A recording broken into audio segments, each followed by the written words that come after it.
Hi friends. రేపు సోమవారం రోజు అమావాస్య వస్తుంది.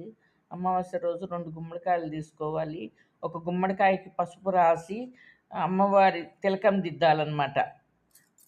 కళ్యాణ తిలకం దిద్దాలి బాగా. తర్వాత కట్టేయాలి గుమ్మానికి. తర్వాత ఇంకో గుమ్మడికాయ తీసుకొని దాని మీద హారతి కర్పూరం బిళ్ళలు పెట్టుకొని ఇంటి చుట్టూ తిప్పి పగలగొట్టేసేయాలి. తర్వాత ఒక దిష్టి వినాయకుడిది ఇంటి ముందు పెట్టుకోవాలన్నమాట. పెట్టుకుంటే నరదిష్టి, నరఘోష ఏది ఉండదన్నమాట.